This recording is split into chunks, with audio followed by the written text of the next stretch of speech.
Hello बच्चों, Sai academy की तरफ से आपका अभिनंदन हो। और आज हम लोग प्रायिकता पर विचार करेंगे।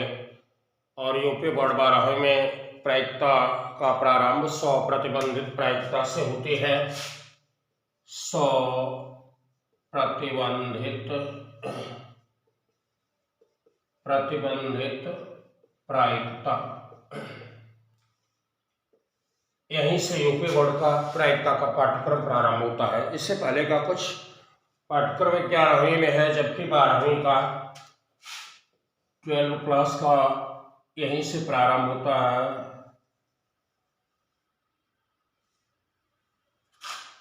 100 प्रतिबंधित प्रायिकता। 100 प्रतिबंधित प्रायिकता समझने से पहले हमें कुछ चीजें और जान लेनी चाहिए। जैसे यादृच्छिक परीक्षण क्या है, जैसे यादृच्छिक परीक्षण यादृच्छिक परीक्षण यादृच्छिक परीक्षण यादृच्छिक परीक्षण ऐसे परीक्षण होते हैं जिनके परिणाम निश्चित नहीं होते हैं। जैसे मान लो आपका कोई मित्र आने वाला है, वो जनवरी महीने में आने वाला है, तो किस तारीख को आएगा ये निश्चित नहीं है। पहली को भी आ सकता है, दूसरी को भी आ सकता है। ऐसे ये पूरे महीने में जनवरी महीने में लेकर के 31 तारीख, पहले से 31 तक कभी भी आ सकता है। उसका आना ये निश्चित नहीं कि किस दिन आएगा। तो ऐसे परीक्षण को यादृच्छिक परीक्षण कहते हैं। जैसे आपने पासा देखा होगा, जिससे आप लूडो भी खेलते हो। लूडो वाले पासे पर देखते हो कि 6 तल होते हैं। ये कैसा होता है? घन जैसा होता है। घन जैसा होता है, उसके 6 फलके होते हैं। 6 फलकों पर एक 2 3 4 5 और 6 अलग अलग अंक निर्धारित होते हैं, यानी लिखे गए होते हैं। जब आप पासे को फेंकते हो तो उसमें से कोई भी आ सकता है। 1 भी आ सकता है, 2 आ सकता है, 3 आ सकता है, 4 आ सकता है, 5 आ सकता है और 6 आ सकता है। इस तरह से यदि पासे के फेंक के यादृच्छिक परीक्षण पर विचार करें तो 1 से 6 तक कोई भी अंक प्राप्त हो सकते हैं। ऐसे स्थिति में किसी भी एक परिणाम के बारे में कन्फर्म नहीं कहा जा सकता है। कोई एक परिणाम निश्चित नहीं है। इन 6 विभिन्न परिणामों में से कोई भी आ सकता है। आप एक सिक्के को उछालते हो तो सिक्के को उछालने पर यह निश्चित नहीं कि हेड आएगा या टेल आएगा। तो इस तरह से ऐसे परीक्षण को हम यादृच्छिक परीक्षण कहते हैं, जिसके परिणाम निश्चित न हो, अनिश्चित हो। एक सिक्के के उछाल में हेड भी आ सकता है, टेल भी आ सकता है। अगर आप एक पासे और एक सिक्के को एक साथ उछालते हो तो सिक्के पर हेड या टेल आ सकता है, पासे पर वो 1 से लेकर 6 तक कोई भी संख्या आ सकती है। ऐसे तमाम यादृच्छिक परीक्षण हैं और उनके परिणाम निश्चित नहीं होते हैं। और यादृच्छिक परीक्षण से संबंधित प्रतिदर्श समष्टि पर हम विचार करेंगे कि हमारी प्रतिदर्श समष्टि क्या है।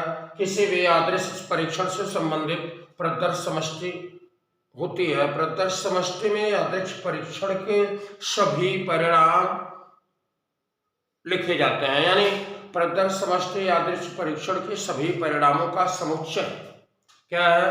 प्रतिदर्श समष्टि यादृच्छिक परीक्षण के सभी परिणामों का समुच्चय है। तो प्रतिदर्श समष्टि अगर आपको प्राप्त करना है, प्रतिदर्श समष्टि, तो हम लिखेंगे यादृच्छिक परीक्षण के सभी संभव परिणामों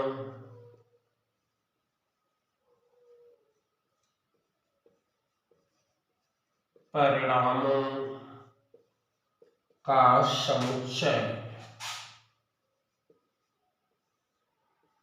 प्रतिदर्श समष्टि कहलाता है। प्रतिदर्श समष्टि कहलाता है। जैसे पासे के फेंक में, किसी पासे को फेंकते हो तो कौन कौन से परिणाम आएंगे? 1 2 4 5 6, 1 2 3 4 5 6 कोई भी आ सकता है। हालांकि प्रतिदर्श समष्टि को हम S से निरूपित करते हैं। तो पासे के फेक में यदि प्रत्यक्ष समष्टि लिखना है आपको तो लिखोगे 1, एक तो आपका पहला परिणाम है वो कुछ भी आ सकता है, 1 भी आ सकता है, 2 भी आ सकता है, तो एक बार में एक ही आएगा, या 1 आएगा तो अन्य नहीं आएंगे, 2 आएगा तो अन्य नहीं आएंगे। तो ऐसे सभी संभव परिणाम जो है, रिजल्ट जो है, इनको लिखते हुए हम कामा लिख देते हैं 1 2 3 4 5 6। यही हमारा यादृच्छिक परीक्षण है पासे के फेक के लिए। इसी तरह से यदि आप एक सिक्के को उछालते हो तो सिक्के को उछाल के लिए यादृच्छिक परीक्षण जैसे अगर देखा जाए तो उसमें हेड आएगा और टेल आएगा, दो ही रिजल्ट होंगे। सिक्के को उछालने पर या तो हेड आएगा या तो टेल आएगा। तो किसी भी घटना के लिए, किसी भी यादृच्छिक परीक्षण के लिए जब हम प्रतिदर्श समष्टि लिखते हैं तो यादृच्छिक परीक्षण से संबंधित समस्त जो परिणाम है उनको समुच्चय के रूप में दिखा देते हैं, हमारे प्रत्यक्ष समष्टि मिल जाती है। इसलिए कहा गया है कि यादृच्छिक परीक्षण की सभी संभव परिणामों का समुच्चय प्रतिदर्श समष्टि कहलाता है। लेकिन हम ये देखते हैं ऐसी घटनाएं जो सिंपल, हमने एक पासे को फेंक दिया, एक पासे को फेंकने से हमें प्रत्यक्ष समष्टि मिली 1 2 3 4 5 6, ये प्रत्यक्ष समष्टि मिली। प्रत्यक्ष समष्टि के अवयव है, एलिमेंट है। उसी तरह से सिक्के के उछाल में जो हमें प्रत्यक्ष समष्टि मिलती है उसके एलिमेंट हेड और टेल है। अवयव क्या है? हेड और टेल। आप जानते हो कि किसी समुच्चय के ये जो कॉमा देकर के बारी बारी से लिखे गए क्या कहलाते हैं? अवयव कहलाते हैं। ऐसे स्थिति में अन्य भी प्रत्यक्ष समष्टियां बनती हैं। जैसे आप दो सिक्कों को एक साथ उछालते हो तो यहाँ हमें विचार कर लेना चाहिए कि जब हम दो सिक्के को एक साथ उछालते हैं तो प्रत्यक्ष समष्टि कैसे बनती है। आप ये जानते हो एक सिक्के के उछाल दूसरे सिक्के के उछाल से स्वतंत्र है। क्यों?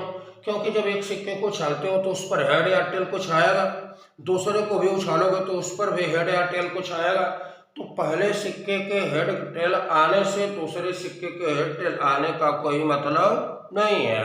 पहले पर हेड है या टेल है, फिर दूसरे पर हेड या टेल कोई भी आ सकता है। पहले पर क्या आया, इससे दूसरे सिक्के के हेड टेल से पहले पर हेड आया कि टेल, इससे दूसरे सिक्के पर हेड टेल आने का कोई प्रयोजन नहीं है, कोई मतलब नहीं है, कोई रिलेशन नहीं है। तो ऐसे घटनाओं को हम क्या कहते हैं? स्वतंत्र घटनाएं। जैसे आपने एक पासे को फेंका, एक सिक्के को उछाला, तो पासे पर 1 से 6 तक कोई भी अंक आ सकता है, सिक्के पर भी हेड और टेल कोई भी आ सकता है। इस तरह से पासे के फेंक और सिक्के के उछाल के जो परिणाम हैं वह एक दूसरे पर निर्भर नहीं करते हैं। तो ऐसी घटनाओं को हम स्वतंत्र घटनाएं कहते हैं। जबकि कुछ यहाँ फर्जी घटना भी आपको समझ लेना चाहिए।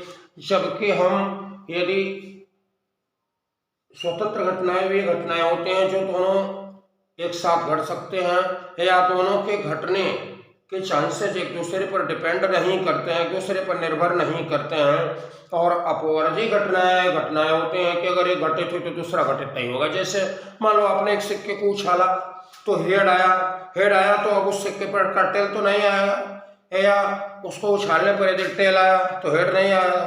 तो इसका मतलब ये है कि किसी सिक्के के उछाल में हेड और टेल आने की जो घटना है वो अपवर्जी है। और स्वतंत्र क्या है?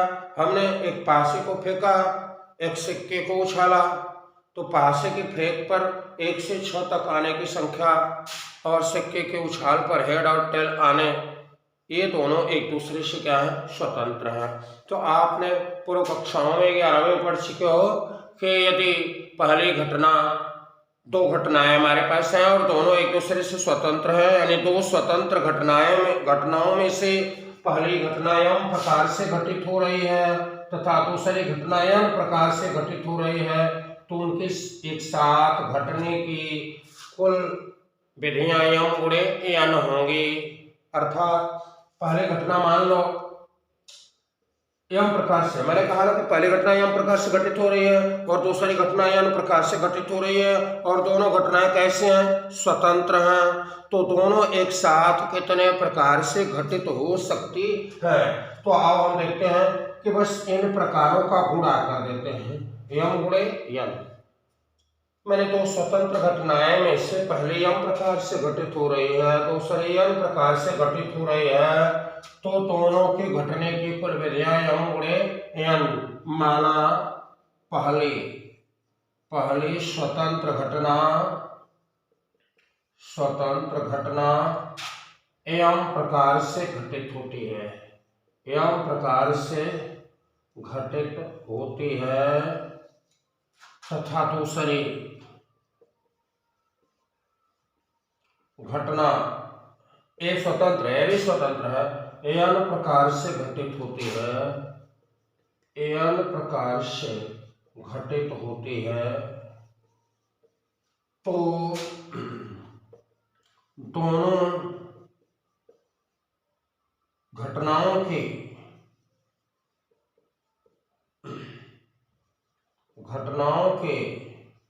एक साथ घटने की कुल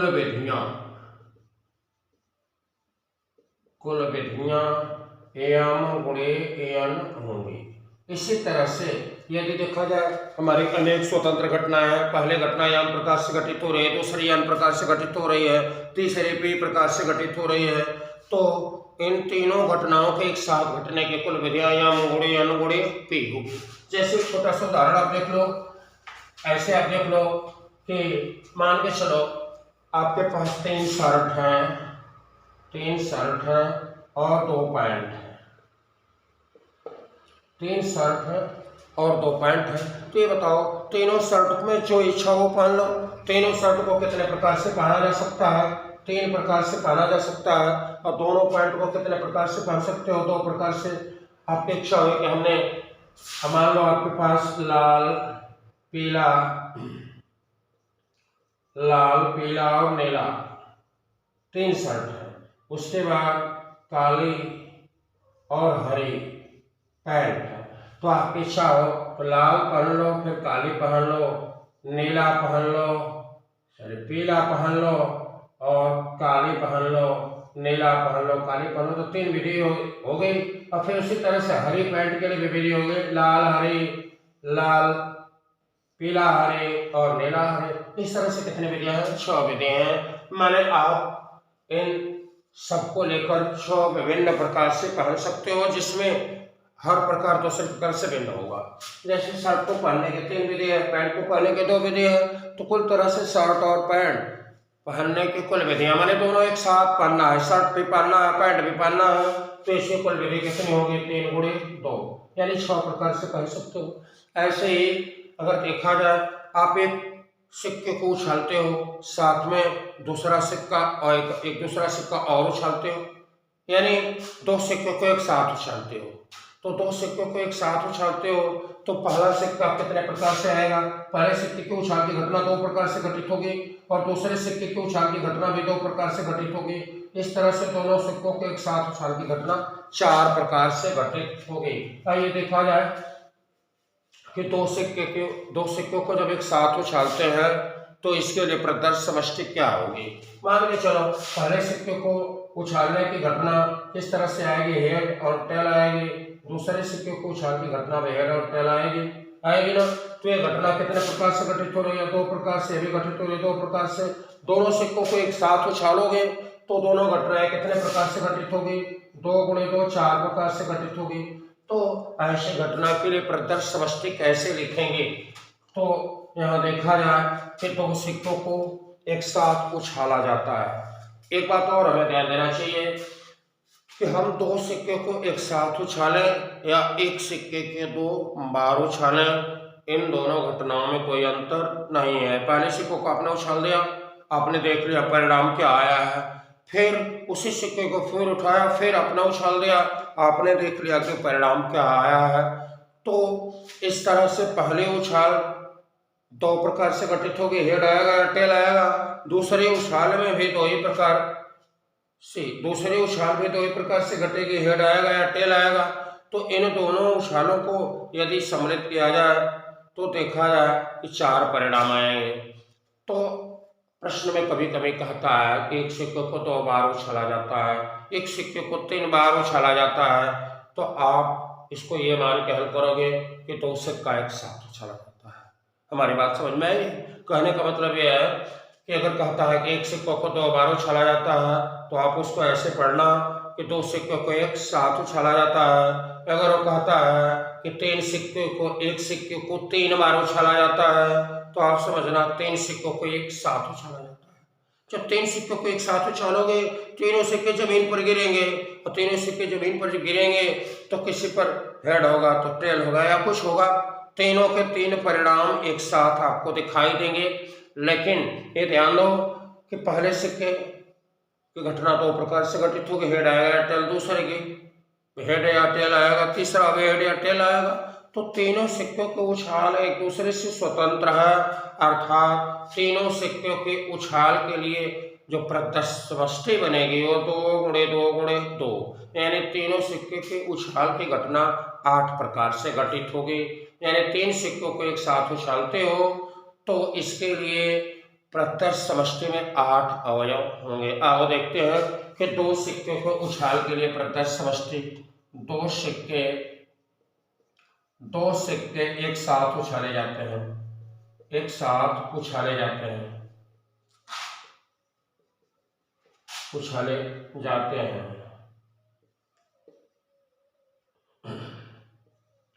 के लिए 2 सिक्के एक साथ उछाले जाते हैं या एक सिक्का 2 बार उछाले। मैंने बताया ना, एक सिक्का 2 बार उछालो या 2 सिक्के एक साथ उछालो, बात एक ही है। तो यहाँ है कि 2 सिक्के एक साथ उछाले जाते हैं या एक सिक्का 2 बार उछाला जाता है के लिए प्रत्यक्ष समष्टि आपकी यश बनेगी। तो प्रत्यक्ष समष्टि कैसे लिखोगे? यश के लिए हम लिखेंगे पहले सिक्के पर मान लो पहला सिक्का यह है, इस पर हेड आया है, मान लो पहले सिक्के पर हेड आया है तो इस पर टेल भी आ सकता है, आया होगा तो हम लिखेंगे HT। फिर क्या लिखेंगे? इस पर हेड है तो इस पर हेड भी हो सकता है तो हम लिखेंगे HH। अब एक परिणाम हमारा, एक रिजल्ट है, हेड आया तो टेल आया तो HT हो गया। यहाँ हेड है तो यहाँ हेड भी आ सकता है तो HH हो सकता है। अब क्या होगा? यहाँ टेल है, मान लो पहले पर टेल भी तो आ सकता है, पहले पर टेल आया तो यहाँ टेल है, इस पर भी टेल आया तो लिखोगे TT, और पहले पर टेल है इस पर हेड आ सकता है तो लिखोगे TH। इस तरह से हम देखते हैं कि 2 सिक्कों के उछाल के लिए, 2 सिक्कों को एक साथ उछालने के लिए या एक सिक्के को 2 बार उछालने के लिए जो हमारी प्रत्यक्ष समष्टि बनती है यह है। इसी तरह से यदि हम 3 सिक्के, एक सिक्के को 3 बार उछाले तो आप क्या समझोगे कि 3 सिक्कों को एक साथ उछाला गया। यदि एक सिक्कों को 3 बार उछाले या 3 सिक्कों को एक साथ उछाले, दोनों घटना सेम है। तो आप यहाँ ध्यान दो कि 3 सिक्कों को एक साथ उछालोगे तो उसके लिए प्रत्यक्ष समष्टि हमें बनानी है। तो मान लो पहला सिक्का है, दूसरा है, तीसरा है, तो ये 2 प्रकार से घटना घटित होगी। इसको उछालने पे हेड आएगा या टेल आएगा, इस पर हेड आएगा या टेल आएगा, हेड आएगा। इसी तरह से इस पर भी हेड आएगा, टेल आएगा, यह भी घटना 2 ही प्रकार से घटित होगी। फिर इस तरह से इस पर भी हेड आएगा, टेल आएगा, यह भी घटना 2 ही प्रकार से होगी। तो आप जानते हो स्वतंत्र घटनाओं पर गुणन नियम चलता है, पहली घटना 2 प्रकार से, दूसरी भी 2 प्रकार से, तीसरी भी 2 प्रकार से। तो इन सभी तीनों घटनाओं को एक साथ घटने की कुल विधियां कितने प्रकार से होगी? 8 प्रकार से होगी। तो इस तरह से इस 8 के लिए हम प्रत्यक्ष समष्टि कैसे बनाएंगे? बच्चों, परीक्षा से पहले हमें प्रत्यक्ष समष्टि भली भांति समझना चाहिए, इसलिए इनसे पर बात हो रहा है। देखो, एक सिक्के के 3 उछाल के लिए यदि हमें प्रत्यक्ष समष्टि बनानी है तो हम कैसे बनाते हैं? ध्यान दो, मान लो इस पर हेड आ गया, पहले पर हेड आया, दूसरे पर भी मान लो हेड आया गया। अब इसमें इसकी बातें है तो ये 2 तरह से आ सकता है, हेड आ सकता है, टेल आ सकता है। आओ देखते हैं, हेड आ सकता है, टेल, तो मान लो ये टेल आ गया। अच्छा, अब क्या होगा? ये दोनों यही है, हेड है तो ये क्या आ सकता है? हेड आ सकता है। अब ये बस इन दोनों को स्थिर करके आपने बदलना छोड़ दिया। इस तरह से अगर देखो, ये हेड है, टेल है। अब हेड के लिए 2 संभावनाएं मिल गई, इसके हेड के लिए 2 संभावनाएं मिल गई, अब इसके टेल के लिए 2 संभावनाएं मिलेंगी, टेल, और ये आपका क्या होगा? हेड आ सकता है। तो इस तरह से अगर देखा जाए कि पहले सिक्के पर हेड था, पहले पर हेड दूसरे पर हेड हमने टेल ले लिया, फिर पहले पर हेड दूसरे पर हेड फिर हमने हेड ले लिया, फिर पहले पर हेड ही है, अब हमने दूसरे के हेड को टेल में बदल दिया, टेल में बदलने के बाद फिर इन दोनों को हमने बारी बारी से ले लिया, तो इस तरह से 4 हो गया। अब आप ये समझ सकते हो कि पहले पर हेड के लिए 4 स्थितियां हैं, तो पहले के टेल के लिए भी 4 स्थितियां बनेंगी। पहले के टेल के लिए सेम, इसी को उतार दो। अब आप लिख सकते हो एच टी टी, फिर यहां लिख सकते हो टी एच टी एच। आप हमें ये बताओ, ये हमारी प्रदेश समष्टि, यस, इस पहला है, फिर ये दूसरा है, तीसरा है, चौथा है, पांचवा है, छठवां, सातवां और आठवां। तो इस तरह से देखो, जब 3 सिक्कों को एक साथ उछालते हो या एक सिक्कों को 3 बार उछालते हो तो बनने वाले प्रत्यक्ष समष्टि के परिणाम ये होंगे। इनको ऐसे लिख सकते हो H equal to H H H, फिर लिख सकते हो एच एच टी, फिर लिख सकते हो एच टी टी, फिर लिख सकते हो एच टी एच, फिर लिख सकते हो टी एच टी, फिर लिख सकते हो टी एच एच, फिर लिख सकते हो, ऐसे तमाम परिणाम आएंगे टी टी टी, फिर लिख सकते हो टी टी एच। तो ये क्या है, प्रत्यक्ष समष्टि। तो हमें इस तरह से समझना चाहिए कि यदि कोई घटना घट रही है तो उससे प्रत्यक्ष समष्टि कैसे बनेगी। मान लो इसी तरह से 2 पासों को आप उछालते हो, 2 पासों को उछालते हो, तो 2 पासों को उछाल के प्रत्यक्ष समष्टि कैसे बनेंगे, इतना हमें हर बार लिखने की जरूरत नहीं होती है, लेकिन कुछ चीजें हमें दिमाग पर रखनी पड़ती हैं। जैसे आइए देखते हैं कि पासे को यदि हम एक साथ 2 पासे को उछालते हैं, एक साथ 2 पासों को उछालते हैं तो प्रत्यक्ष समष्टि कैसे बनेगी। अब पहले पासों को उछाल पर 1 से 6 तक की संख्याएं आएंगी, और दूसरे पर भी उछालोगे दूसरे पासों को तो उस पर भी 1 से 6 तक कोई भी संख्या आ सकती है। तो हमें बताओ, पहले पासे को उछाल की घटना कितने प्रकार से घटी, 6 प्रकार से, दूसरे के भी उछाल की घटना घटती है 6 प्रकार से, और दोनों पासों का उछाल एक दूसरे से स्वतंत्र है।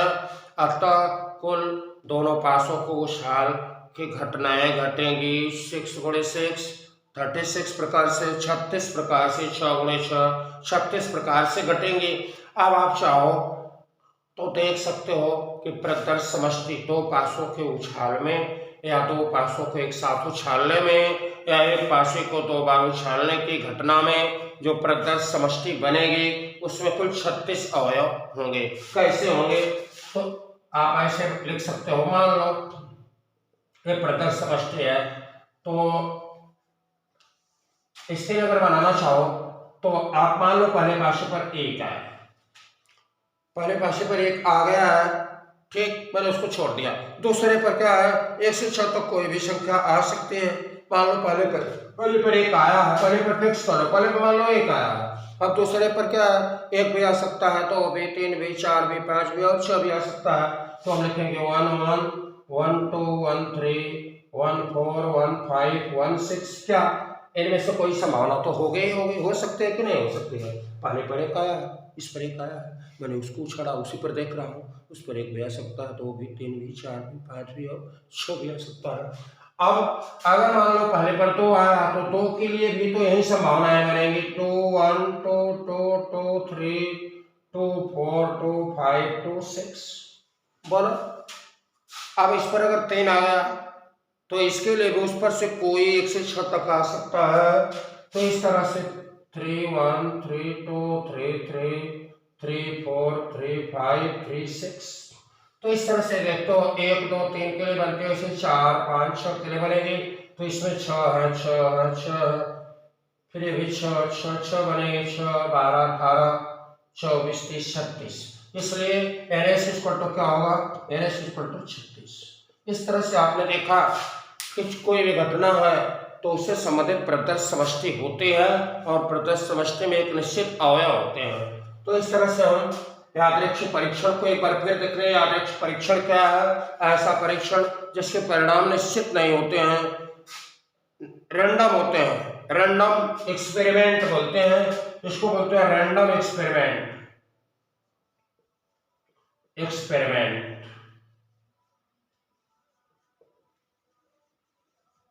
और इसको बोलते हैं सिंपल स्पेस। आउटकम्स जो हमें मिलता है सिंपल स्पेस। तो यादृच्छ परीक्षण ऐसे परीक्षण है जिनका परिणाम निश्चित नहीं होता, यादृच्छ परीक्षण कहलाते हैं। और हर यादृच्छ परीक्षण से संबंधित एक प्रदत्त समष्टि होते हैं। प्रदत्त समष्टि में हम करते क्या है कि यादृच्छ परीक्षण से संबंधित सभी संभव परिणामों को हम एक सेट के रूप में लिख देते हैं, समुच्चय के रूप में लिख देते हैं, और इस समुच्चय को ही प्रदत्त समष्टि कहते हैं। आइए अब हम घटना के बारे में विचार करते हैं कि हमारी घटनाएं क्या है। यादृच्छ परीक्षण से प्रदत्त समष्टि से संबंधित घटनाएं।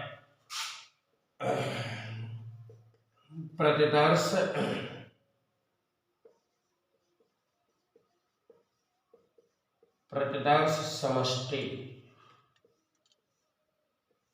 और इसके बाद आती है बात घटना।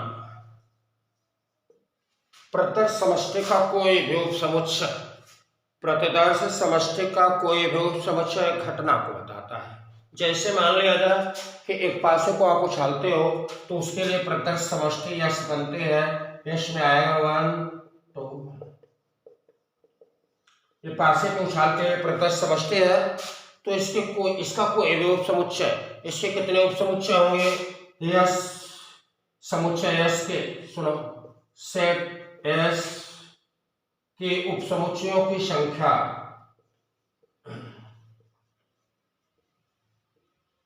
उस समुच्चयों की संख्या बराबर 2/6, 2 घाते 6। आप जानते हो किसी समुच्चय में जितने अवयव होते हैं 2 के घाते उतने ही उसके उपसमुच्चय होते हैं।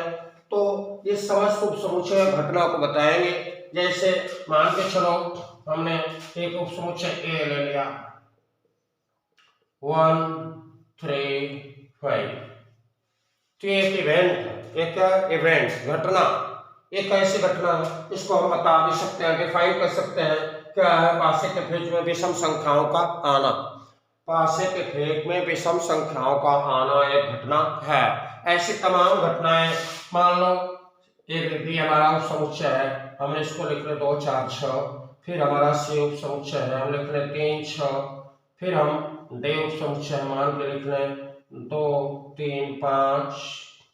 तो इस तरह से हम देखते हैं कि पासे के फेज के लिए जो प्रदत्त समष्टि यश है उसकी घटनाएं ए बी सी डी, ये सभी घटनाएं हैं। अर्थात ए बी सी डी यश के उपसमुच्चय है, और जानते हो प्रदत्त समष्टि के जो उपसमुच्चय है वही हमारी घटनाएं कहलाते हैं। तो एक ऐसी घटना है विषम संख्याओं आने की घटना, पासे के फेज में विषम संख्याएं आती हैं, आए या घटना ए कहलाएगी। पासे के फेज में सम संख्याएं, ये घटना बी कहलाएगी। पासे के फेज में 3 से विभाज्य संख्याएं या घटना सी कहलाएगी। और पासे के फेज में आप जानते हो कि अभाज्य संख्याएं आए तो 3 2 5 कहलाएगी। इस तरह से घटना क्या है? प्रदत्त समष्टि का कोई भी उपसमुच्चय घटना कहलाता है। आओ हम देखते हैं, आपको 12वीं के सिलेबस के लिए बात हो रही। 12वीं में आता है स्वप्रतिबंधित प्रायिकता, इस पर विचार करेंगे। हमारा विषय है स्वप्रतिबंधित प्रायिकता। बच्चों प्रायिकता से ये स्पष्ट है, प्रायिकता शब्द से पहले लगा है स्वप्रतिबंधित प्रायिकता। स्वप्रतिबंधित का मतलब कि प्रतिबंध के साथ, यदि कोई प्रायिकता हमें प्रतिबंध के साथ ज्ञात करनी है तो ऐसे प्रायिकता को स्वप्रतिबंधित प्रायिकता कहेंगे। अब हमारा प्रतिबंध क्या है, देखो इसकी डेफिनेशन क्या है, आप कैसे इसे डिफाइन करोगे। मान लो प्रदत्त समष्टि यश के लिए कोई घटना, 2 घटनाएं हैं जिसमें पहली घटना घट चुकी है, तब दूसरे के घटने की प्रायिकता निकालनी है, तो ऐसे प्रायिकता को स्वप्रतिबंधित प्रायिकता कहते हैं। प्रत्येक समष्टि के लिए यदि पहली घटना घट चुकी है, इसकी प्रायिकता को स्वप्रतिबंधित प्रायिकता को कैसे परिभाषित करोगे कि यदि पहली घटना घट चुकी है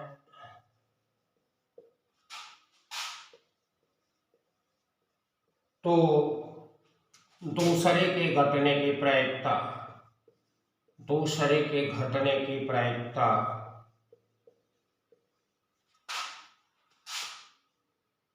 प्रतिबंधित प्रायिकता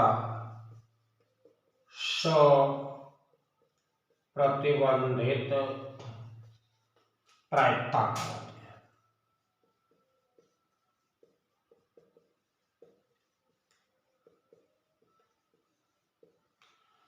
यदि पहली घटना घट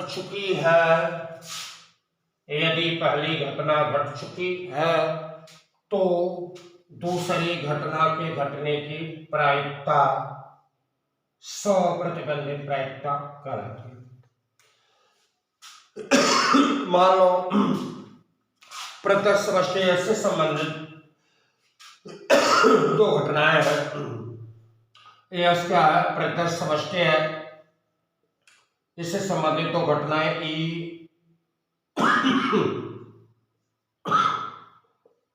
E1 व E2 है।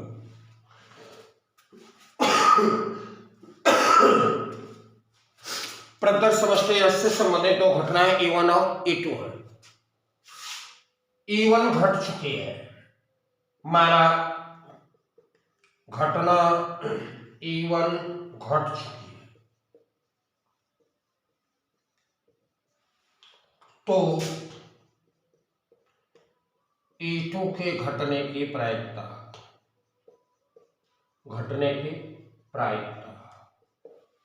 माना घटना E1 घट चुकी है, तो E2 के घटने की प्रायिकता। आप ये सोचो, प्रत्यक्ष समष्टि यश के लिए घटना E1 घट चुकी है, मैंने जो परिणाम आया हो E1 में से आ गया। प्रत्यक्ष समष्टि में जितने अवयव होते हैं, परिणाम में उन्हीं अवयवों में से आता है। लेकिन ये कह रहा है कि घटना E1 घट चुके हैं। जब E1 घट चुके हैं, उसके बाद E2 घटने हैं, तो E2 के जो भी परिणाम हैं, घटना E2 के जो भी परिणाम हैं, वह E1 में से ही आएंगे। अर्थात घटना E2 के लिए E1 क्या होगी? प्रतिदर्श समष्टि होगी। क्यों? क्योंकि प्रत्यक्ष समष्टि यश में से E1 घट चुके हैं। E1 के जो अवयव हैं वही आएंगे, वे आ चुके हैं। E1 के अवयवों में से कोई अवयव आ चुका है। अब इसके बाद E2 के बारे में विचार करना है कि E1 घटने के बाद E2 घटते हैं, इस बात की प्रायिकता हमें निकालनी है। तो चूंकि E1 घट चुके हैं, इसके बाद E1 घटते हैं, यानी E1 परिणाम में E1 आ चुका है। अब E1 के ही अवयव E2 में घटित होंगे, अतः E2 के घटने की प्रायिकता निकालनी है। तो हम देखते हैं कि E2 के यही अवयव घटित होंगे जो E1 में होंगे, पूरे प्रत्यक्ष समष्टि से नहीं घटित होंगे, बल्कि E2 के वही अवयव घटित होंगे जो E1 में होंगे। अब एक छोटे से उदाहरण से बात क्लियर हो जाएगी। तो इस तरह से हम देख सकते हैं कि घटित होने वाले अवयवों की संख्या होगी E1 इंटरसेक्शन E2, माने E2 के वे अवयव जो E1 में है, माने वो वह अवयव घटित होंगे जो E1 और E2 दोनों में है। तो लिखेंगे E1 से इंटरसेक्शन E2, और इसके लिए प्रत्यक्ष समष्टि क्या है? E1। क्यों? क्योंकि E2 घटित होने से पहले E1 घटित हो चुकी है, अतः प्रत्यक्ष समष्टि का काम E1 करेगी। तो हम लिखेंगे E1 intersection E2 by E1। इस तरह से आप चाहो तो हाँ, अब इसको हम दिखाते कैसे हैं? आप ये देखो, E1 घट चुकी है तो E2 घटित होती है, या E1 के घटने के बाद E2 के घटने की प्रायिकता। तो हम देखते हैं P। अब यहाँ लिखते हैं कौन घट चुके हैं? E1 घट चुके हैं, तो यहाँ नीचे लिखेंगे E1, P E1 यानी E1 घटने की घट चुकी है, तो E2 के घटने की प्रायिकता। इसको कैसे पढ़ते हैं? E2 की प्रायिकता जबकि E1 घट चुके हैं, घटना E2 की प्रायिकता जबकि E1 घट चुकी है, या E1 के घटने के बाद E2 के घटने की प्रायिकता। E1 के घटने के बाद E2 के घटने की प्रायिकता। प्रत्यक्ष समष्टि यश में घटना E1 के घटने के बाद E2 के घटने की प्रायिकता बराबर E1 intersection E2 by E2। एक ये भी हमारा फार्मूले का काम करता है। और अगर इसको आगे बढ़ाना चाहो तो हम n e1 इंटरसेक्शन e2 में ns का भाग दे दो प्रत्यक्ष समष्टि s में। ns क्या है? प्रत्यक्ष समष्टि s के टोटल कुल अवयव, प्रत्यक्ष समष्टि s में जितने अवयव हैं वही हमारा ns है। तो इसमें भी ns का भाग दे दो और यहाँ भी ns का भाग दे दो, n e1 बाई ns। इस तरह से हमारा आ जाएगा p e1 इंटरसेक्शन e2 बटा p e1। तो इस तरह से हमारे इसी क्रम में फार्मूला और भी जुड़ जाता है, हो जाएगा p e2 by e1 equal to p e1 intersection e2 बटा p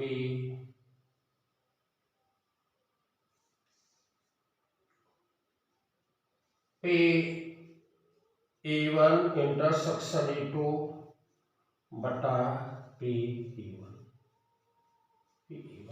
इस तरह से हमारे फार्मूले बन जाते हैं।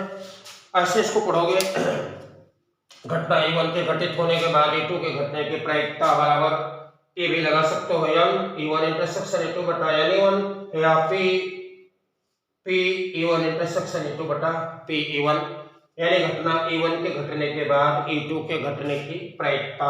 और एक छोटा सा उदाहरण हम इस पर देखते हैं। जैसे मान लो 100 प्रतिबंधित प्रायिकता में एक छोटा सा क्वेश्चन है, पासे के फेंक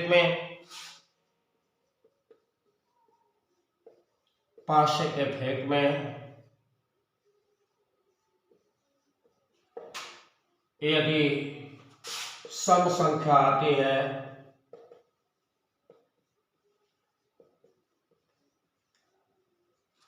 तो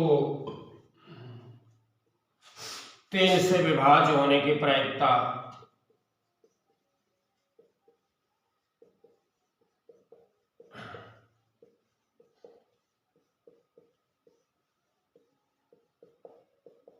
अब यहां हम देखेंगे 3 से विभाज्य होने की प्रायिकता। अब हम यहां देखेंगे कि ये प्रायिकता 100 प्रतिबंधित है कि नहीं है। देखो पासे के फेंक में कहता है, तो पासे के फेंक में पासे को फेंकते हो तो 1 से 6 तक कोई भी अंक आ सकता है। तो इसके लिए पहले आप प्रदर्श समष्टि बनाओ। प्रदर्श समष्टि आपके लिए क्या होगा? 1 2 3 4 5 6। देखो ये हो गया पासे के फेंक में। इससे हमने समझ ला प्रदर्श समष्टि मिल गई। इसको मैंने मैथमेटिकल रूप दिया पासे के फेंक में, इसके लिए मैंने प्रदर्श समष्टि बना लिया। अब आगे क्या कहता है कि यदि सम संख्या आती है, सम संख्या आने की घटना हो गई। सम संख्या का आना एक घटना है। अब यहां लिखोगे माना सम संख्या आने की घटना e1 पासे के फेंक में यदि सम संख्या आती है, ये घटना घट गई माने e1 घट गई। सम संख्या आने की घटना को आपने क्या माना? e1 माना, यानी e1 घट गई तो 3 से विभाज्य होने की प्रायिकता बताइए। ये बताओ सम संख्या आने की घटना e1 है। अब उसके बाद दूसरी घटना क्या है? 3 से विभाज्य होना। तो आप ये देखोगे फिर मानोगे कि माना 3 से विभाज्य होने की घटना e2 है। तो आइए देखते हैं कि यदि सम संख्या आती है तो e1 सम संख्या आने की घटना हमने e1 मान लिया, 3 से विभाज्य होने की घटना e2 मान लिया। तो आप ये बताओ कि सम संख्या आने की घटना e1 3 से विभाज्य होने के e2, तो e1 में कौन कौन से अवयव हो सकते हैं? 2 4 6। 2 4 6 सम संख्या आने की घटना e1 मैंने लिख दिया 2 4 6। अब 3 से विभाज्य होने की घटना e2 है। तो ये बताओ, आओ छाटते हैं इसमें कौन कौन सी संख्या 3 से विभाज्य है? 3 और 6। 3 और 6। तो e1 में 2 4 6 3 अवयव ये है, E2 में 3 और 6 है। अब आपसे पूछा क्या है, 3 से विभाज्य होने की प्रायिकता। सम संख्या आ चुकी है तो 3 से विभाज्य होने की प्रायिकता। E1 घट चुकी है तो E2 के घटने की प्रायिकता। तो कैसे आप लिखते हो, E1 घट चुकी है तो जो घट चुके उसे नीचे लिख देते हैं PE1। तब इसके E1 घट चुके हैं तो E2 के घटने की प्रायिकता को E2 को ऊपर लिखेंगे कि नहीं लिखेंगे। हमने एक चीज और आपको बताया है कि E1 इंटरसेक्शन E2 बटा E1 है। तो आइए पहले हम इंटरसेक्शन निकालते हैं। अब हम ये देखेंगे कि यही देख लो कि E1 इंटरसेक्शन E2 कैसे निकालेंगे। देखो E1 इंटरसेक्शन E2 के लिए, E1 इंटरसेक्शन E2 का मतलब आपने सेट में पढ़ा होगा, वह अवयव जो E1 में भी हो और E2 में भी हो लिखे जाएंगे। तो E1 E2 दोनों में क्या है, 6। अब ये हमें इसका मतलब कि हम लिखेंगे E1 intersection E2 equal to 1। देखो E1 इंटरसेक्शन E2 बराबर 6 हुआ, माने इसमें एक ही अवयव है ना, A1 इंटरसेक्शन में एक ही अवयव है तो n मींस अवयवों की संख्या किसमें, A1 इंटरसेक्शन A2 में। A1 इंटरसेक्शन A2 में कितने अवयव हैं, 1 है। 6 तो है लेकिन अवयव कितने गिने जाएंगे, 1 गिने जाएंगे, एक ही ना है, 1 बटा यानी E1 में कितने अवयव हैं, 3, 1 बटा 3। तो इस तरह से प्रायिकता क्या आ गई, 1 बटा 3। पासे के फेंक में यदि सम संख्या आती है तो 3 से विभाज्य होने की प्रायिकता 1 बटा 3 हो। ऐसे ही और देखते हैं,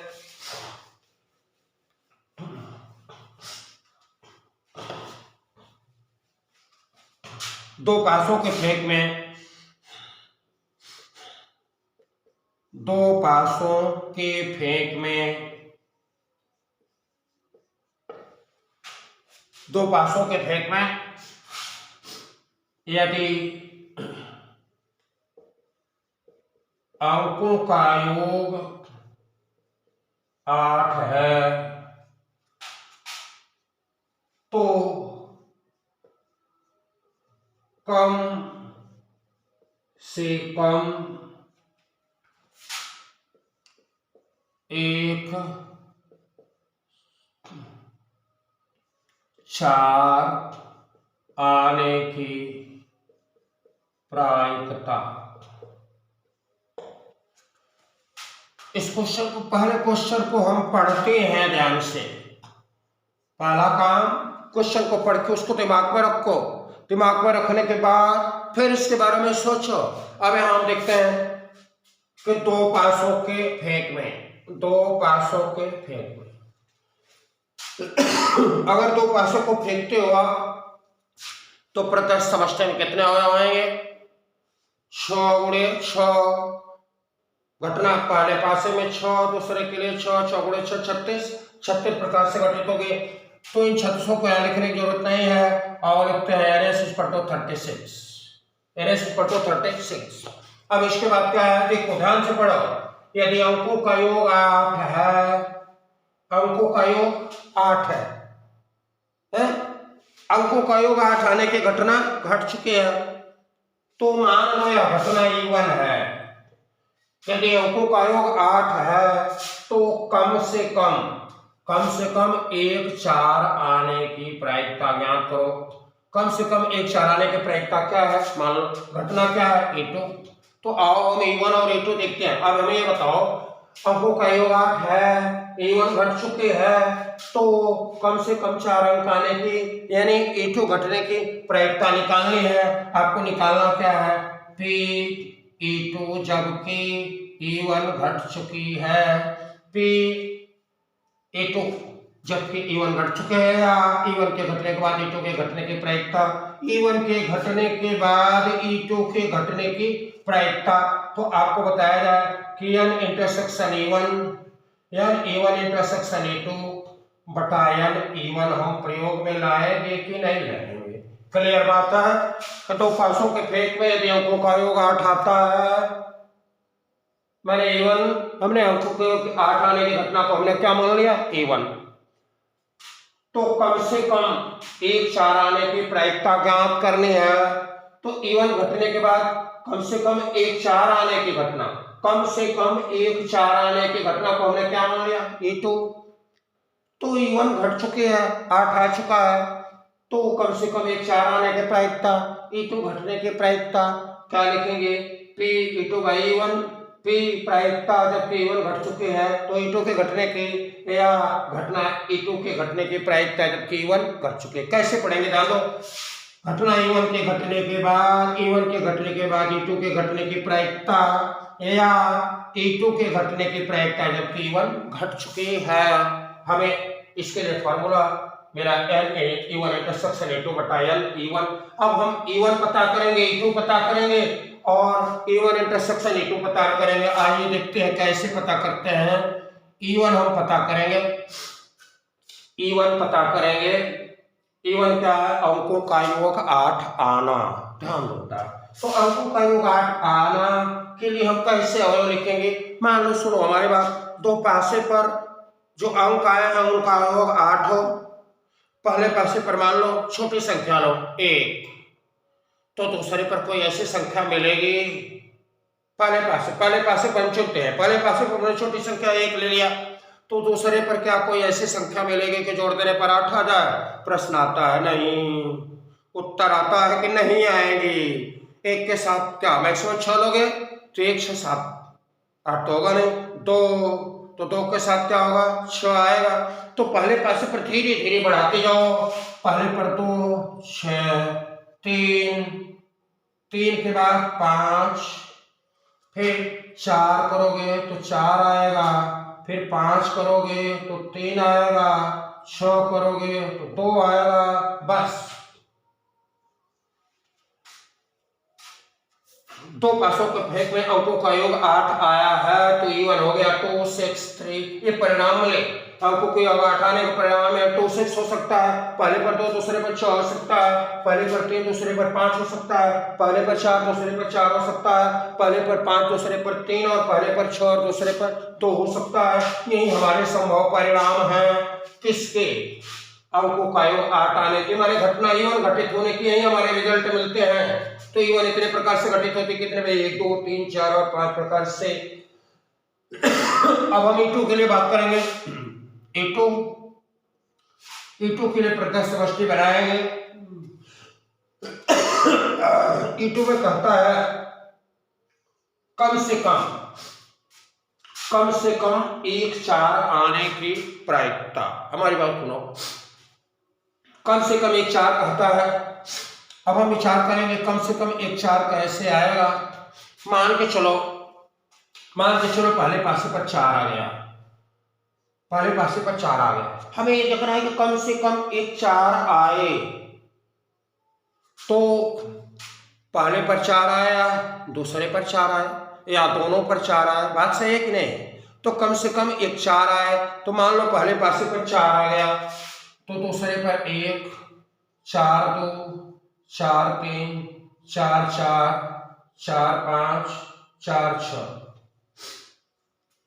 अब देखा जाए पहले पर 4 आया, 4 1 4 2 4 3 4 4 4 5 और 4 6। यहां थोड़ी समझने की बात है। 4 1 आया, 4 2 आया, 4 3 4 4 4 5 4 6। अब हम ये मान के चलते हैं कि पहले पर 4 नहीं आया, दूसरे पर 4 आया। तो पहले दूसरे पर 4 आएगा तो हम लिखेंगे 1 4 2 4 3 4। पहले पर 4 आया तो दूसरे पर 106 तक कोई आ सकता है। तो हमने बनाया 4 1 4 2 4 3 4 4 4 5 4 6। अब हम कहते हैं दूसरे पर 4 आया तो पहले पर 106 तक कोई आ सकता है। तो 1 4 2 4 3 4। अब 4 4 लिखेंगे तो जो पहले लिखा जा चुका है, हम 4 4 लिखते लेकिन ये लिखा जा चुका है इसलिए इसको नहीं लिखेंगे। 4 4 फिर लिखेंगे 5 4 फिर लिखेंगे 6 4। अब यहां आप समझो, ध्यान देने वाली बात है। कम से कम एक पासा पर 4, कम से कम एक पासे पर 4 आने की प्रायिकता, तो कम से कम एक पासे पर 4 आने की इतनी घटनाएं होंगी। ऐसे घटना बनाने के लिए देखो हम करते क्या है, सुन लो हमारी बात। अगर आपसे कहता है कम से कम एक पासे पर 4 आने की घटना के लिए आपको समुच्चय बनाना है, सेट बनाना है। हमने क्या माना, कम से कम एक पासे पर 4 आने की घटना को हमने E2 माना। अब हमें E2 के लिए देखना है कि E2 में कौन कौन से आएंगे। तो ऐसे लिए करते क्या है कि पहले पासे पर 4, पहले पासे पर 4 कर दोगे तो दूसरे पर 1 2 3 पर 4 ही रहने दो। पहले पर 4 1 4 2 4 3 4 5 4 6 4 5 4 6 हो गया। अब हम क्या करते हैं कि दूसरे पर 4 लेते हैं, तो लिखेंगे 1 4 2 4 3 4। अब 4 4 रिपीट हो रहा है क्योंकि 4 4 हो चुका है, इसलिए इसको नहीं लिखेंगे। फिर 4 5 फिर 4 6, इस तरह से हम लिखते हैं। सॉरी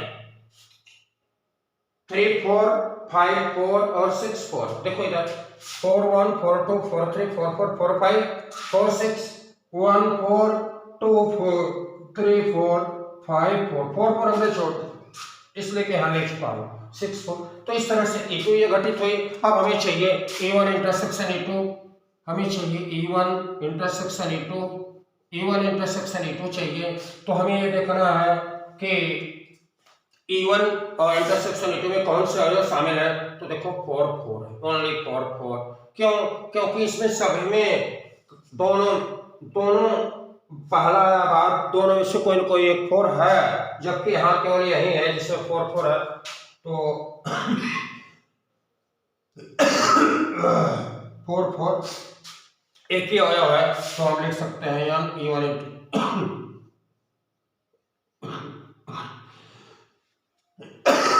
बच्चों खांसी आ रही है।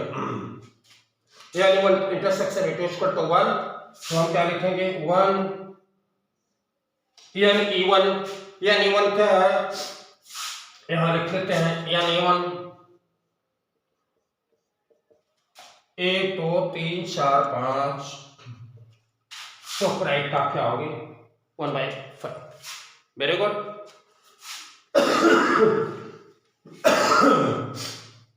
आइए देखते हैं एक और उदाहरण लेते हैं इस पर।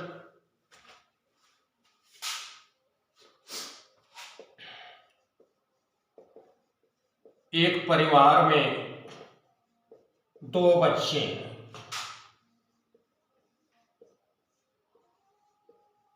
एक परिवार में 2 बच्चे हैं। यदि कम से कम एक बच्चा,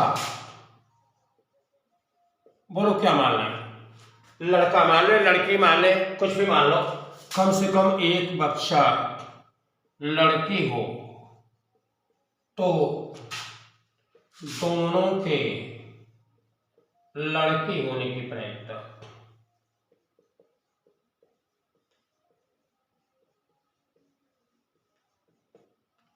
बच्चों ध्यान देना, कुछ बातें हैं, हर तरह हर सवाल नहीं बन पाएंगे। देखो समझो, जैसे एक परिवार में 2 बच्चे हैं। परिवार में कितने बच्चे हैं? तो 2 बच्चे हैं, एक छोटा वाला है बड़ा वाला। परिवार में 2 ही बच्चे हैं। यदि कम से कम एक बच्चा लड़की है, यदि कम से कम एक बच्चा लड़की है या लड़की हो तो ये घटना E1 हो गई। तो दोनों के, हाँ क्या लेना, यदि कम से कम एक बच्चा लड़की है, एक बच्चा लड़की है तो दोनों के लड़का नहीं, लड़का के लिए प्रश्न नहीं बनेगा, क्योंकि एक बच्चा लड़की है तो उसके साथ दूसरा लड़की हो गया या लड़का होगा, लेकिन दोनों लड़का नहीं हो सकते हैं। इसलिए इस प्रश्न को बनाने से पहले आप खुद ही सोचोगे कि यदि कम से कम एक बच्चा लड़की है तो यहाँ दोनों के लिए लड़की ही होनी चाहिए। कम से कम एक बच्चा लड़का है तो दोनों के लिए यहाँ लड़का ही होने का प्रतिबंध लागू होगा, तभी सवाल बनेगी, नहीं तो नहीं बनेगी। अगर मान लो लिखते हो कि यदि एक बच्चा लड़की है तो दोनों के लड़का होने की प्रायिकता, तो ये क्या होगी, असंभव घटना होगी कि एक लड़की है तो दोनों के लड़का हो ही नहीं सकते हैं, क्योंकि इसमें से एक लड़की कंफर्म है कि पहले वाले या दूसरे वाले लड़की हो चुकी है, तो फिर दूसरा दोनों लड़के कैसे हो सकते हैं? तो ये क्या है? असंभव। इसकी प्रायिकता कितनी होती है? 0, है ना? तो याद रखना, एक प्रश्न आपको नहीं बनाना है, आपको प्रश्न को समझना है, हल करना है। यदि कम से कम एक बच्चा लड़की हो, यदि कम से कम एक बच्चा लड़की हो तो दोनों के लड़के होने की प्रायिकता। आओ हम देखते हैं। पहले हम इसके लिए प्रत्यक्ष समष्टि यश बनाएंगे। एक परिवार में 2 बच्चे हैं, एक परिवार में 2 बच्चे हैं। अब आओ देखते हैं कि दोनों बच्चों में क्या हो सकता है। एक लड़का एक लड़की, तो आओ पहला बड़ा वाला फिर छोटा वाला। कैसा होता भैया? किसी घर में 2 बच्चे तो बड़ा वाला लड़का है, छोटा वाला लड़की, और बड़ा वाला लड़की हो गई तो फिर छोटा वाला लड़का है। लड़की हो गई तो हे भगवान लड़का दे दो तो छोटा वाला लड़का आ गया। बात समझो है? लोगों की सोच है, समाज की सोच है, लेकिन मैं तो लड़कियों को ही बेहतर मानता हूँ, कम से कम माँ बाप की सेवा करते हैं। बात समझो इस चीज को। तो परिवार में 2 बच्चे हैं, मान लो पहला लड़का है तो दूसरा लड़की भी हो सकती है, या पहला लड़का है तो दूसरा लड़का भी हो सकता है। पहला लड़का है दूसरा लड़की है, कह नहीं पहला लड़का है तो दूसरा भी लड़का है। हमने कहा चलो ठीक, कोई बात। बोले कि नहीं पहली लड़की है दूसरा लड़का है, हमने कहा ठीक, कह नहीं पहली लड़की है दूसरे भी लड़के हैं। किसके बाप का कुछ नहीं होगा। क्यों? क्योंकि 2 बच्चे हैं, पहला बच्चा होने की 2 घटना हुआ है, अगर दूसरा बच्चा होने की 2 घटना, तो इसलिए 2 गुणे 2 4, प्रतिष्ठी में 4 होंगे जो लिखी छा चुके हैं। एक परिवार में 2 बच्चे हैं जिसके लिए प्रत्यक्ष समष्टि ये बनेगी। कहता है यदि कम से कम एक बच्चा लड़की है, माने घटना E1, कम से कम एक बच्चा लड़की है तो दोनों के लड़की होने की प्रायिकता E2, दोनों के लड़के होने की घटना E2, दोनों के लड़के होने की घटना E2, कम से कम एक बच्चा लड़की होने की घटना E1। कौन सी घटना घट चुकी है? E1 घट चुकी है, तो E2 के घटने की प्रायिकता। पहला हम ये जाने, हमें निकालना क्या है? हमें निकालना है P E2 के घटने की प्रायिकता, जबकि E1 घट चुकी है। तो इसके लिए हम सीधे फार्मूला लिखेंगे E1 इंटरसेक्शन E2 बटा E1। यही आपको बनाना है। यदि पहले घटना घट चुकी है, E1 घट चुकी है, तो E2 के घटने की प्रायिकता, तो कुछ फार्मूले में करना क्या है? E1 घट चुके हैं तो E2 के घटने की प्रायिकता निकालनी है। तो इन दोनों का इंटरसेक्शन में जितने अवयव हैं ऊपर लिख दिए जाएंगे, और E1 में जितने अवयव हैं नीचे लिख दिए जाएंगे। तो पहले हम देखते हैं कि E1 में कितने अवयव हैं। घटना E1 के अवयवों को हम छाट लें। E1 इक्वल टू बनाएंगे, फिर नीचे E2 इक्वल टू भी बना लेंगे। कैसे बनाओगे? E1 इक्वल टू के लिए देखो, E1 कह रहा है यदि कम से कम एक बच्चा लड़की है, कम से कम एक तो लड़के, ध्यान देना, कम से कम एक लड़की है। अगर दोनों लड़के हो तो कोई परेशानी नहीं है। इसमें छाटो, हाँ एक तो लड़की है बीजी, इसमें कहना है तो कोई लड़की नहीं, दोनों को मत छोड़ दें। एक हाँ ये लिखा जा सकता है जीबी, और एक क्या है जीजी। कम से कम एक बच्चा लड़के है, एक E1 घटना। यदि कम से कम एक बच्चा लड़की है तो दोनों के लड़के होने की प्रायिकता। E2 ऐसी घटना है कि दोनों लड़के हों, E2 ऐसी घटना है कि दोनों लड़के हों, दोनों लड़के के लिए तो बस एक ही विकल्प आपका बनता है जीजी, तो E2 भी निकल गया। अब हम निकालेंगे E1 intersection E2, E1 intersection E2 बराबर हमारा क्या आएगा? E1 इंटरसेक्शन E2 पहले निकालो, तो E1 इंटरसेक्शन E2 के लिए हम देखेंगे दोनों में ये अवयव कॉमन है जी। अब हम लिखेंगे E1 इंटरसेक्शन E2। देखो अब हमारी बात ध्यान से समझ लो इसको, एक ध्यान दो, हमें E1 इंटरसेक्शन E2 निकालने के बाद जब हम E1 इंटरसेक्शन E2 निकाल लेते हैं तब गिनते हैं कि इसमें कितने अवयव हैं, जितने अवयव हैं उनको लिखते हैं, यानी E1 इंटरसेक्शन E2। देखो हमने E1 इंटरसेक्शन E2 निकाला, E1 इंटरसेक्शन E2 माने जो अवयव E1 में भी हो और E2 में भी हो, तो देखो E1 में केवल जो जीजी है वही यहाँ जीजी है। अब ये सब इसमें नहीं है इसलिए नहीं लिखे जाएंगे, हम वही E1 इंटरसेक्शन में E2, E1 इंटरसेक्शन E2 में वही अवयव लिखेंगे, E1 इंटरसेक्शन E2 में वही अवयव लिखेंगे जो दोनों में कॉमन होंगे, उभयनिष्ठ होंगे, तो हमने ये लिख दिया। अब A1 इंटरसेक्शन E2 में कितने अवयव हैं, तो मैंने कहा एक अवयव है, एक। अब हम लिखेंगे P E2 by E1 equal to यान E1 इंटरसेक्शन E2 एक बटा एन E1 हमारा क्या है 1 2 3, तो इस बात की प्रायिकता होगी 1/3। यानी एक परिवार में 2 बच्चे हैं, यदि कम से कम एक बच्चा लड़की है तो दोनों के लड़की होने की प्रायिकता 1/3 होगी। बच्चों ध्यान दो, तो स्वप्रतिबंधित प्रायिकता में एक घटना घट चुकी होती है तो दूसरे के घटने की प्रायिकता हमें ज्ञात करनी होती है। मैंने प्रतिबंध लग गया, पहले घटना घटने का प्रतिबंध लग गया, तब दूसरी घटने की प्रायिकता निकालनी, सीधे सीधे नहीं। एक घटना घट चुकी है तब दूसरे की घटने की प्रायिकता हमें निकालने, इसलिए ऐसे प्रतिबंध से संबंधित प्रायिकता को इस तरह से हम समझते हैं। इस पर और भी उदाहरण है, लेकिन ठीक अगले क्लास में बात होगी। अगर आपको हमारी बात समझ में आती है तो देखते रहो, पूरी प्रायिकता क्लियर होगी, कोई डाउट्स नहीं होंगे। और धन्यवाद, फिर मिलेंगे आगे।